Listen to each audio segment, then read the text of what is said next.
Re-bienvenue à tous pour ce badge avec un nouveau temps. T'es étudiant en santé au front sans armes. Alors bonjour. Alors moi je suis étudiante en pharmacie d'officine. J'étais en plein milieu quoi, donc j'étais en plein dedans. C'était un stage qui était non rémunéré.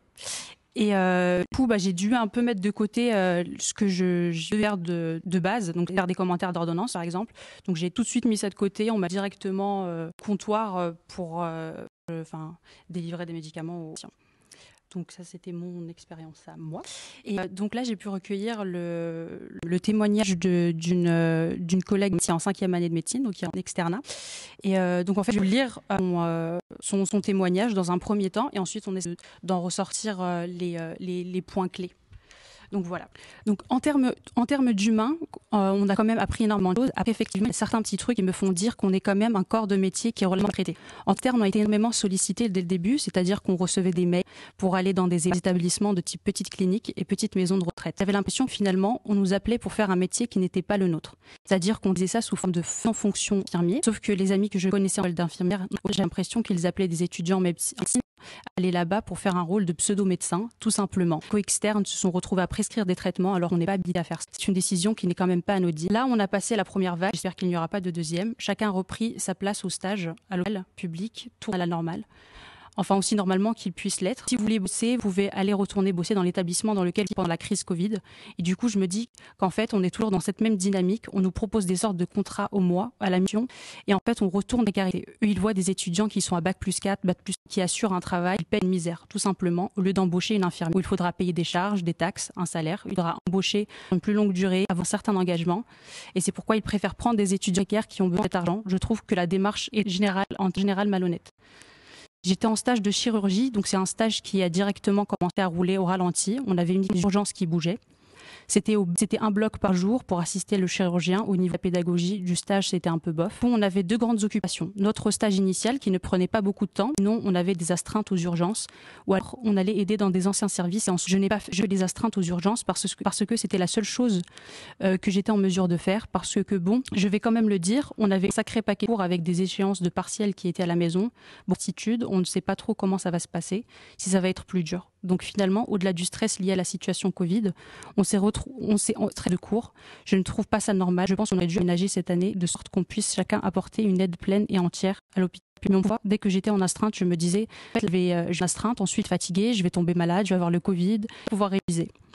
On était dans une dichotomie où il fallait qu'on soit en poste. Temps, il fallait apprendre 7 collèges et d'ici. Il avait toujours cette échéance qui me pesait, c'était horrible. Voilà, mais je faisais tout de même des astreintes aux urgences, c'est-à-dire 12 heures aux urgences, soit de 8h à 18h, soit de 18h à 8h du matin. Les services d'urgence étaient divisés en deux. J'avais une urgence générale avec des malades hors Covid et urgence Covid avec des patients qui venaient avec des signes assez caractéristiques de Covid. Et tous positifs, c'était une catastrophe. On n'était pas du tout protégés, on avait des surblouses et en fait qu'on portait au-dessus notre pyjama de bloc, c'est des pyjamas en papier. Et ces surblouses, on nous a demandé de ne pas les jeter. Ça veut dire qu'en fait, je mettais ma surblouse en rentrant au box, je l'enlevais en sortant du box et je la remettais en entrant dans un autre box. On n'avait plus de gants, ni de charlotte. Le masque chirurgical servait à rien, mais c'était juste de la bonne conscience.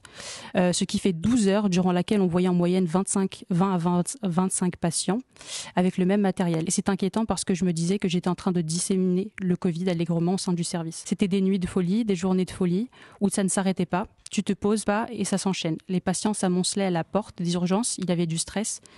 En fait, et il fallait se dire, il faut qu'à la fin de ces 12 heures, ce soit vide. Il fallait aussi nettoyer les blocs, les équipes de nettoyage étaient surbookées. En rentrant chez moi, il fallait que je désinfecte tout, que je ne touche à rien et que je minimise au maximum le contact avec ma famille pour ne pas les contaminer. Il y avait cette peur-là aussi.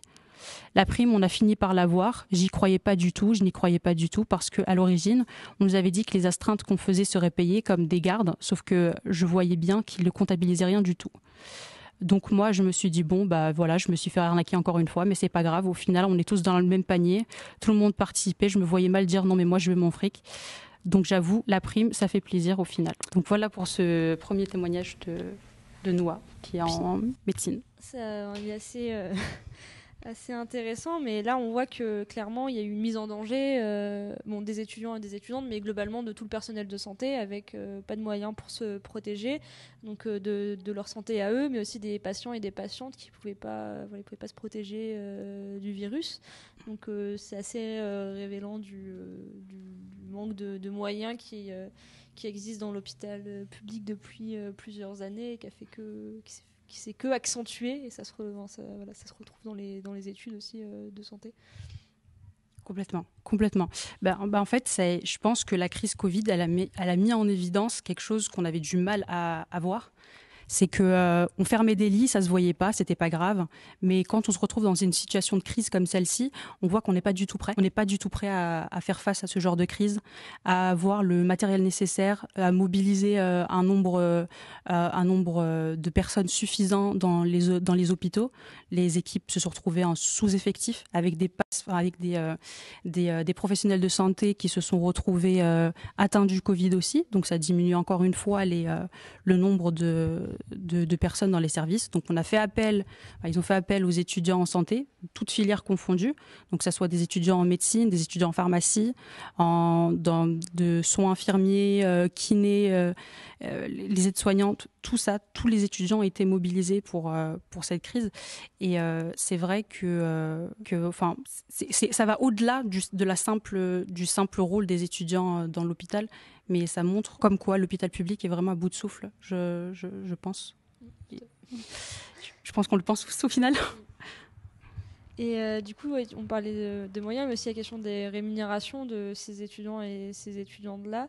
On en parlait tout à l'heure en off. Tu peux nous rappeler du coup les rémunérations en fonction de la spécialité et de l'année? Ouais. Donc déjà, il faut rappeler que c'est un statut particulier pour les étudiants en santé. C'est qu'ils sont considérés comme des étudiants hospitaliers, donc ils cotisent aussi. Et ils n'ont pas le droit au RSA, par exemple. Et ils ont des salaires qui sont beaucoup plus faibles que celui d'un stagiaire lambda, qui est de 3,90 €. Qui n'est déjà pas très élevé. Qui n'est pas très élevé du tout. Donc, par exemple, pour des étudiants en 4e année, donc qui débutent l'externat en médecine, on a un salaire qui est à 129 € pour le mois. Ensuite, qui monte à 251 pour la 5e année et 280 pour la 3e année. Donc là, on a une proposition de revalorisation salariale, mais qui est, très en deçà de ce qu'on pouvait attendre. Donc, des miettes, concrètement. On est monté à... les chiffres, on est monté à 200, 260, 320 et 390 le mois pour respectivement les étudiants de 4e, 5e et 6e année. Donc, c'est des personnes... Pour quel volume horaire ? Pour des volumes horaires qui dépassent largement les 35 heures pour les externes. Et pour les internes, on est en moyenne sur du 58 heures par semaine, donc qui est bien au-delà des 48 heures de la réglementation européenne.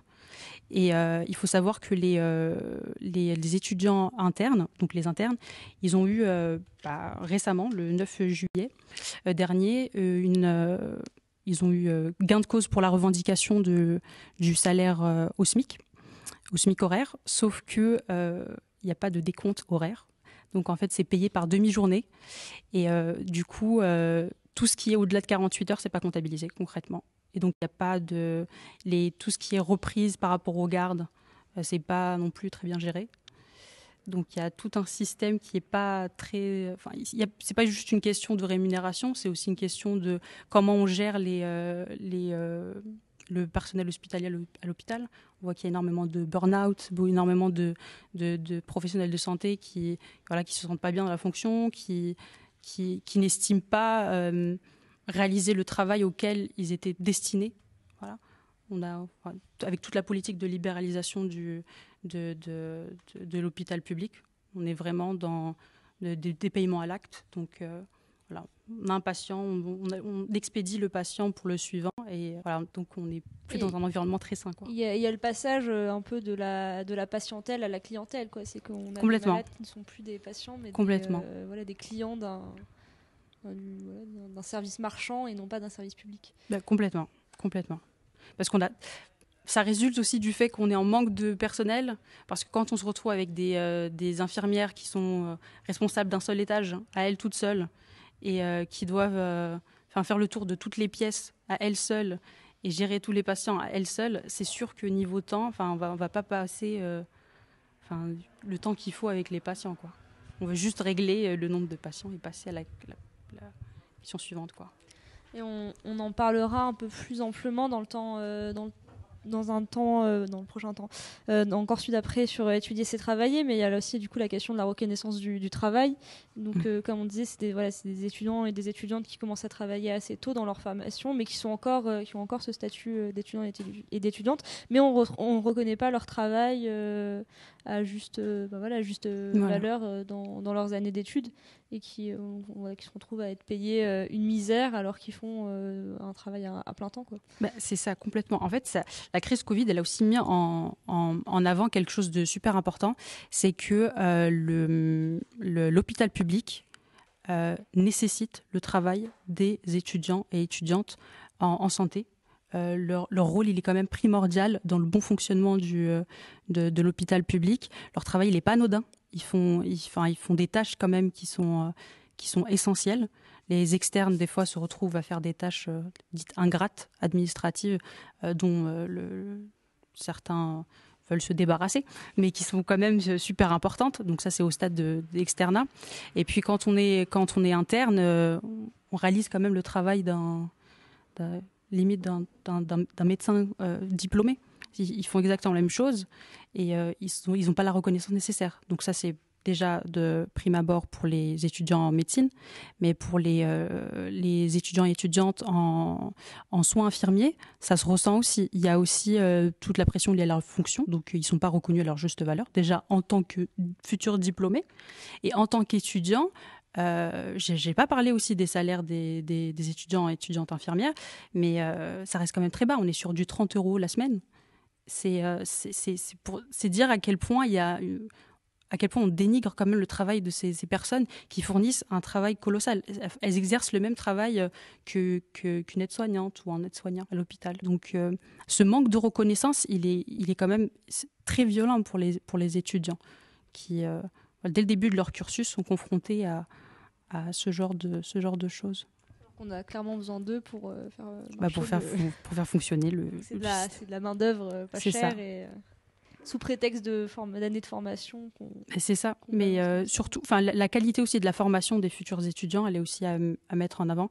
C'est que il y a le salaire aussi qui est important, mais la formation aussi, c'est que maintenant, on ne prend plus assez le temps de former les étudiants à ce dont ils ont réellement besoin. C'est-à-dire que, comme je le disais tout à l'heure, ils se retrouvent à faire des tâches un petit peu dites ingrates. Mais du coup, le réel, ce qu'ils doivent réellement apprendre dans un stage, ils ne le font pas. Parce qu'ils sont cantonnés à faire d'autres choses et que les chefs de service ou autres ne prennent pas forcément le temps de leur expliquer tout, par manque de moyens, par manque de temps, tout ça. Du coup, peut-être pour ceux qui voient un peu moins, c'est comment une année une formation classique en études de santé. Tu passes par la PACES, mais qui va bientôt disparaître. Va disparaître. Elle a disparu. C'est bon, elle a disparu. Elle a disparu. Et comment ça se passe un peu en déroulé Avant, on avait la première année la première année commune aux études de santé. Donc il y avait un concours et il y avait un nombre un quota, le numerus clausus qui était déterminé selon les facs. Donc, voilà. Et ensuite, on passait, pour les étudiants en médecine, c'est première, deuxième année, troisième année. Ensuite, arrivant en quatrième année, ils rentrent dans l'externat, donc là où ils rentrent dans le statut d'étudiant hospitalier. Et donc, il y a 3 ans d'externat. La sixième année, c'est encore un concours pour déterminer la spécialité, donc les ECN, qui ont aussi été réformés. Et du coup, et ensuite, on rentre on est interne, quoi, ça dépend de la spécialité ensuite. Mais vraiment, on est sur des étudiants quand même qui sont à bac plus 5, plus 6 et qui sont quand même très peu considérés. Voilà. Et maintenant, avec la nouvelle réforme, donc il n'y a plus de numerus clausus en théorie, mais il y a toujours une sélection, évidemment, parce que d'une part, les facs n'ont pas les moyens d'accueillir plus d'étudiants.